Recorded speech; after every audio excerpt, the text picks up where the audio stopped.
Alrighty, welcome to Supernatural Signals, my haunted journal edition. This is just a little talk area where I like to discuss about things going on in my life.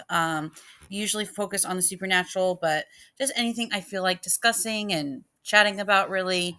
But like I said, mostly focus on the supernatural. But today, I think I'm gonna talk about other things, kind of like what's going on in the media and kind of going on in my life and my dog Buddy, who just finished a walk literally 10 minutes ago. And every time, I swear, on everything holy, this dog, every time I start talking, he is like, "What's up?" He could be half asleep, he could be eating, he could be playing. I start talking into this computer. He's like, "I'm awake."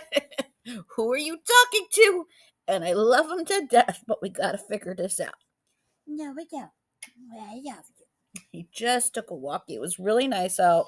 So we just finished a nice little walkie. Usually we go in the mornings, but we went a little later today. Um, but he's gonna go relax. He got a brand new collar. Looks very nice on him. But yeah, so if you hear him, that is him. I gotta figure out something because every time I start talking, it's like he's like summoned. Um, um, but yeah, so to say all that, I guess I just kind of wanted to do a catch up of what we've been doing and some plans and uh, just some stuff I've been seeing in the media that I want to talk about and just kind of, I don't know, yap. So, um, the first thing is I hope everyone's gearing up for a good holiday. Like I said in my last video, if you don't celebrate it or you just don't have, if you're kind of like alone for this holiday, just pamper yourself, enjoy your day, snuggle your animals. Like I said, I usually when I've been alone on Thanksgiving, Chinese food. I feel like the Chinese food restaurants need more credit because they're like the only ones open during this time of year. So you know, ordering Chinese food and watching a good show is always um, a good way to go. Um, I think we're just gonna have a low key Thanksgiving here, and yeah, it's gonna be good. And I think it's gonna be Buddy's first Thanksgiving with me anyway. I don't know what his history was. If you're new here, um, Kermie and I found him when we were driving home one day, and he was in 100-degree heat, and he just didn't seem to be in a good situation. So we adopted him, or he adopted us, whatever way you want to put it. But he's been here since like August, I think. Yeah, I'm pretty sure August 15th is when we found him. So that's like his birthday, I guess. The vet says he's about 2 to 3 years old. So, um, but yeah.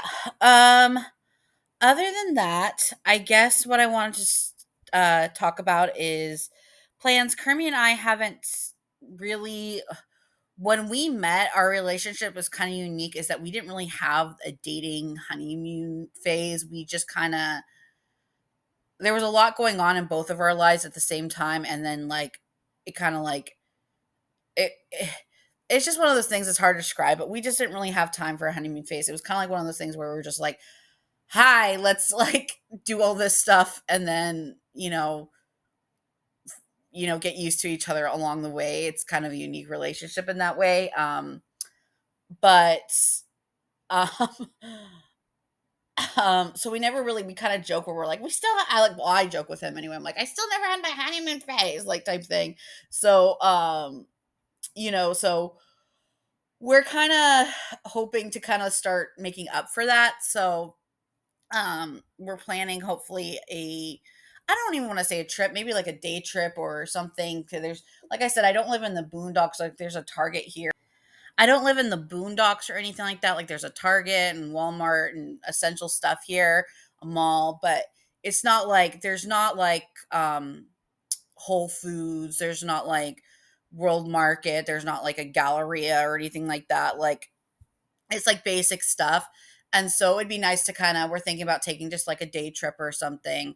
And kind of having just me and him time cuz like I said both of us we just a lot going on, right? And so especially with Kermie and um so it's going to be nice to hopefully have like a day or two out and just have some time together, because I think that's really important. We have a lot of time together, but it's usually at home. So this will be nice to you know, be able to do that.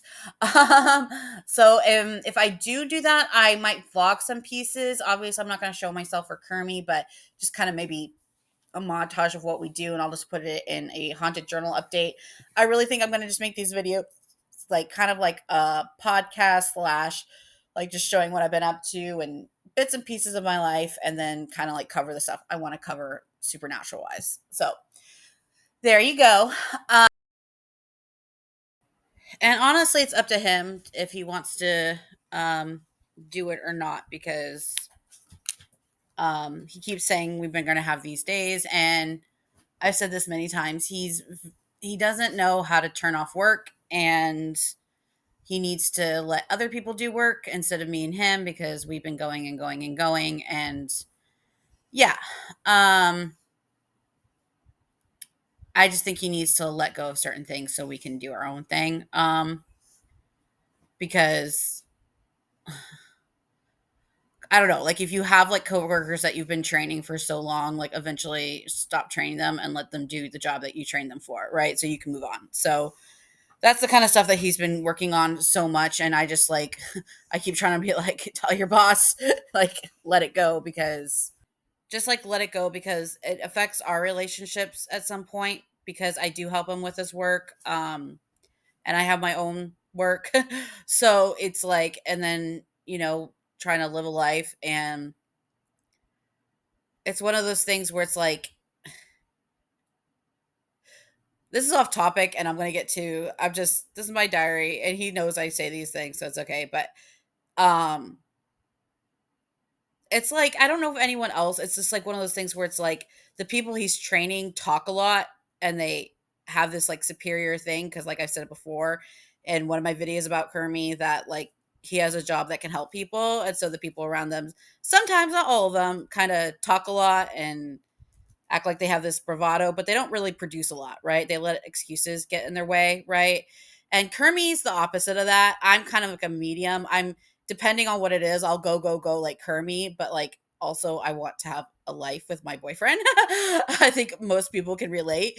And you know, Kermie will go, and the people that, you know, talk a lot and are in his circle don't they've just been in a circle, just going around and around the triangle thing, right? And Kermie and I want to continue on with our triangle movement, which I explained in another video. But that's how I kind of see the world, where you just get stuck in a circle doing the same thing and being like, oh, look at me, I'm by Kermie, and then you don't do anything. You don't use the tools he gave you, and eventually he's going to find people to use the tools he gives them to help him with his job, versus just making you go around the same freaking circle.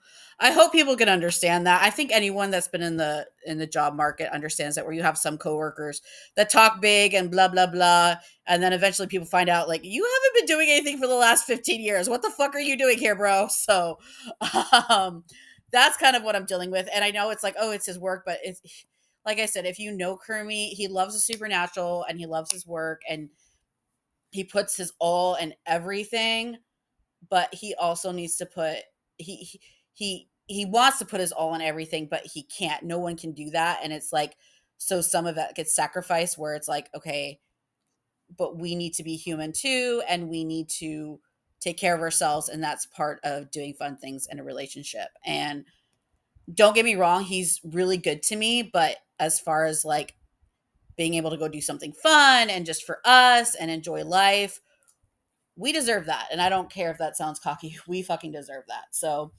um, yeah. Anyway, and he says he's gonna make it up to me. So I'm being real on my podcast. At least I'm not pretending my life is all fantastical. So anyway, let's move on. But yeah, other than that, I wanted to kind of catch up on some stuff in the news. I've said before, I've before I got into the supernatural, um, I was very interested in true crime, and I started getting back into that just like this towards the end of the summer, I think. I used to kind of like follow most of the major cases, and you know, watch trials. Like I literally would like fall asleep to, I don't know what this says about me, but like before listening to white noise was cool or anything like that, I literally would just listen to like interrogations and stuff falling asleep. Because if you think about it, and I will die on this hill because people make fun of me for it, they're like, why are you listening to interrogations to fall asleep? You could listen to white noise or something like the rainforest. But if you think about it, interrogations, they're talking softly usually, and they're like thing, and it's quiet and it's interesting, and it used to help me fall asleep. Now I have Kermie, but I digress. Um, so I used to be into interrogations. I just find them true crime. I just find it fascinating. I find the work the police department does fascinating. I find all sorts of aspects of it, like why people do it, what handles it. It is hard though to digest sometimes, and I don't want to make it my main focus of the channel because it's hard to digest sometimes, right? But like I said, I still have a strong interest in it. Um, but I caught my attention because I saw in the news that, I don't know, I'm sure most people that are into the supernatural and true crime have some background knowledge of the Slender Man case that happened in 2014. But just in case you don't, I'm going to give a quick background and then do some updated information about what's going on with that case.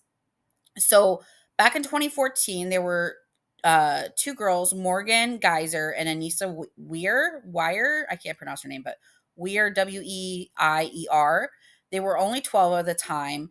And basically, what happened was they lured their classmate Peyton into a wooded area and then stabbed her over 19 times. And basically, the reason she, thank goodness, survived. So she did survive, obviously, a lot of trauma in many different aspects. And, you know, um, I don't know how she survived that, but I think she ran. From what my recollection is, she like literally saved herself. She like ran towards like the end of the forest and got help and stuff. I couldn't imagine, but a very brave little girl. And she ended up surviving. And their excuses, or what they thought was happening, or the reason they did it, was they needed to kill her to appease the fictional horror story Slender Man, which, if you're not familiar with it, it was kind of like, I don't know if it's, I'm not great with the terms, but like an analog horror or a Reddit creepypasta type figure that kind of took its life of its own. It's like, from my understanding, it's one of the ones that kind of started that type of genre, I guess, on the internet, where just someone drew a creepy thing and then people made this huge history with it out of nothing, basically. They brought life to it, basically. So yeah, so I'm just reading some quick notes. Like I said before, she did survive by so Peyton survived by crawling to a path where a cyclist found her and called 911, and she had to go through emergency surgery. And just, I'm sure she's still going through the grief. So when I come up to the news about what's happening now, I'm sure that's not making her feel good as well. But so basically, long story short, their trials, from what I remember, were kind of complicated. I don't remember the specifics. I know one of them um first was sent into prison, and then they reversed it to insanity. I don't know. Their trials weren't just cut and dry, because it wasn't a cut and dry case. These kids were 12 years old. So obviously something was going on, whether it was at home or in their mental health, or they were just evil, but it was two of them. So, and I know there's this type of mental disease where like one person's, hallucinations can become someone else's hallucinations if you're super close. I forget the exact name for it, but there's that kind of where you share a delusion.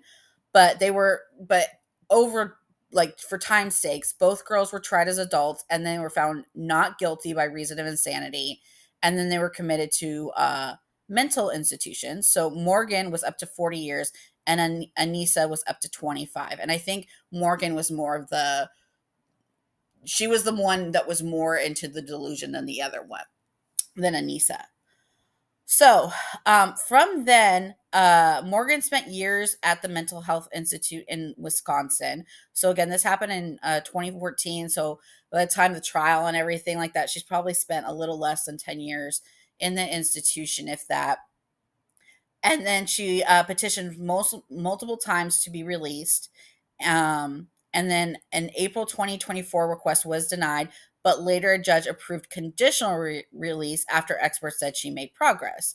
So she was released from the hospital just this year. So she wasn't released that long ago, right?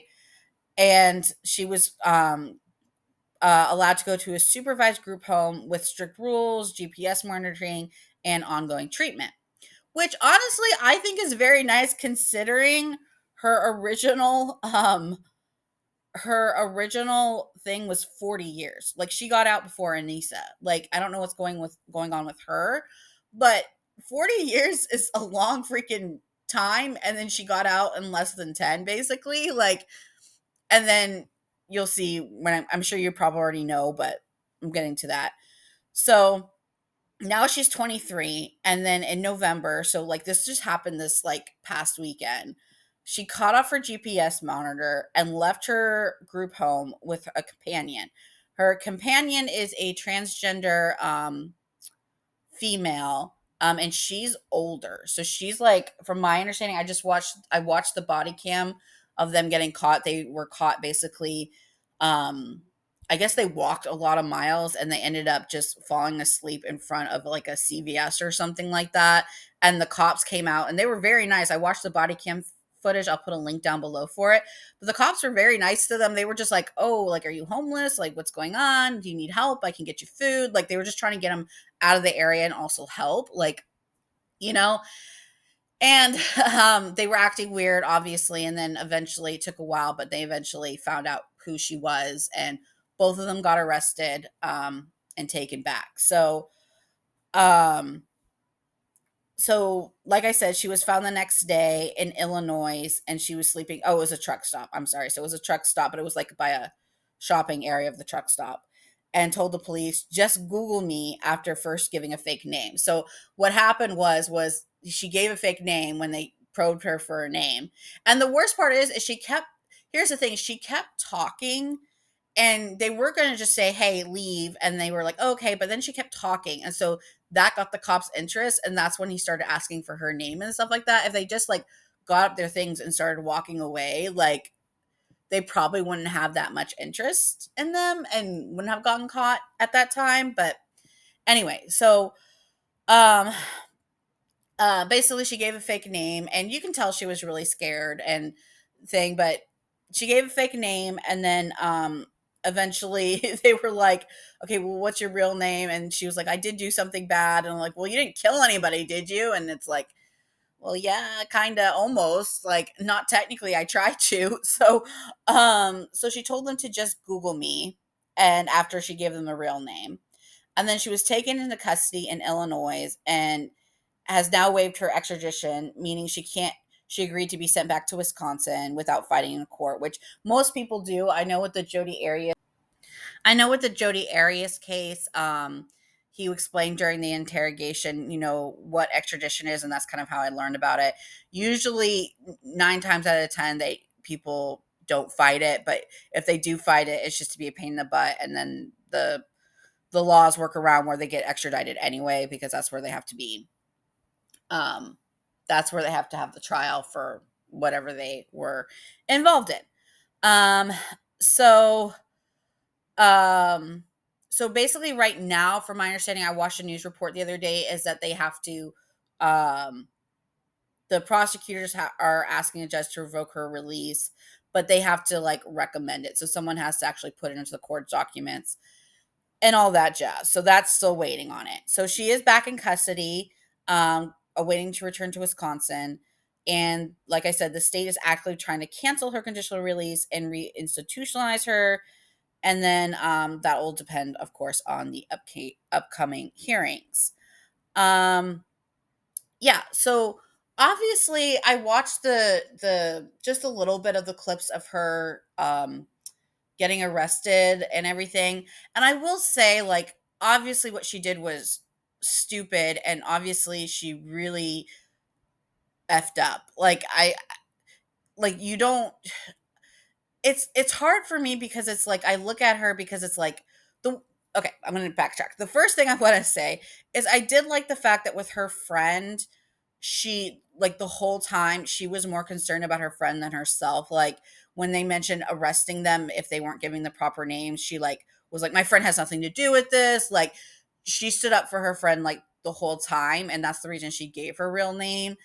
And even though what she did was wrong for running away and obviously her original crime, I will say, like, in that situation, like, at least that shows that, like, to me, it shows that she's just not this selfish, evil girl. Like, she didn't throw her friend under the bus. She didn't try to make excuse. She didn't try and, like, pin it on her. It's not like, I don't know. And maybe she doesn't have a lot of friends, so she wants to keep the one she has. But to me, I don't feel like she saw it at that. And I feel like, and her friend was the older one, right? And obviously she's been going through things, so she might not see the world as an older person, but she had a very protective stance with her friend. She was kind of like hugging her friend, like making her feel comfortable. So I don't like when you look at her, I don't see her as like a pure evil person. And again, that doesn't excuse that her being nice to one person doesn't excuse her behavior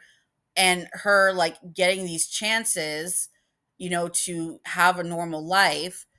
um is I feel like she's not respecting that and not grateful enough, or at least not showing that she's grateful for it and understanding the seriousness of her crime, and it could have been 10 times even worse. um so that I understand where she probably needs to learn more, and like obviously there's something going on there. But I did think like her trying to protect her friend kind of showed a different side of her, right? Like a more like, okay, take me instead type thing. I am kind of wondering though about the influence of that almost 50-year-old lady and her, but that's a different story. Obviously what she did was wrong, and obviously the court system shouldn't have let her out yet. Um I hope I this is just me. I hope they don't like put her in prison. I don't know if they can even. I hope she just goes back to the institution, which I'm sure is not a great place anyway.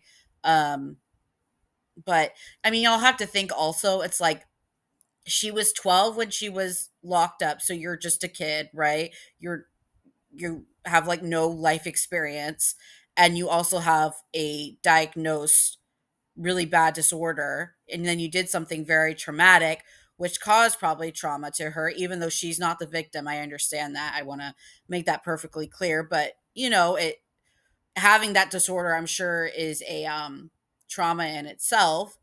And then so she has like no life experience. And then it seems like that woman, maybe, I don't know, maybe she didn't, but she probably has her own thing going on. But like, I don't know, you don't when I saw the footage of her in the cop car, you can just tell how like young and like confused, and like I know she knows what she did was wrong, but there's like a vulnerability to it. I don't know how to describe it. Like I said, I'm not saying let her free. I'm not saying put her back in, conditional uh setting. Like I suggest going back to the behavioral health facility, but like I said, and obviously again, what she knows what she did was wrong. Like I think everyone can agree with that.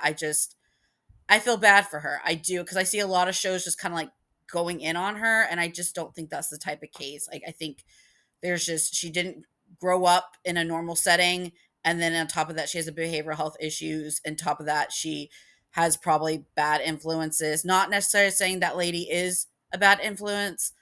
I'm just saying, you're a grown lady trying to help a 21-year-old, 22-year-old girl break out that never had a chance to grow up in a normal environment, right? So I don't know. The whole thing seems sad, but that case is very sad, and it just kind of shows how the supernatural can be brought to life even with something that wasn't even originally started as supernatural, which I'll probably go on in another video. But I'm a little jaded. I'm gonna go probably play some video games. I've been playing Little Nightmares, and it's so fun. I'm not good at the control stick thingy, but I'm learning it on the Xbox thing. This is like the first time I played Xbox in since forever. So like I've never been a video game person, but like I said, Kermie and I hang out a lot at home, and so it's a fun activity to do. And yeah, so I've been getting into Little Nightmares 2, and then I'll probably play, I know there's 3 versions, so I'll probably play the first one and the third one. I heard the third one didn't get very good reviews, but I don't know. Like I said, I don't this is like my first actual video game I've played in years. So, we'll see. Maybe I'll post some clips of that me playing. And yeah, other than that, there was other stuff I want to talk about, but the Kermie thing just went a little haywire. But I hope I'm not the only one that has like, I don't know, like, I don't know. I don't. Yeah. Uh anyway, I just think it's, you know, it's also funny of how like, cuz like sometimes I'll have to like talk to his coworkers and stuff, and like I said, I just help him with it cuz like I said, I have my own stuff that's important. But like I'll like talk to or interact with them or stuff, and I'm like y'all have a perception of what he does is just so different than what they do. I what people actually do, right? Like I don't know. I don't know, because when I was younger, I always thought like, oh, my boss is just like chill in the back room, and I'm like, no, no, they don't. Now that I see like what he does when he actually has to manage all that stuff. So, um, anyway, I'm gonna go. I hope everyone has a great. Even if you don't celebrate Thanksgiving or it's not the Thanksgiving you want, at least enjoy some time off of work if you get some time off of work. So, and if you are working, I'm sure you have an important job, no matter what it is, and I appreciate you. All right. Well, thank you for watching, and as always, stay curious and stay tuned into the supernatural. Thanks for watching.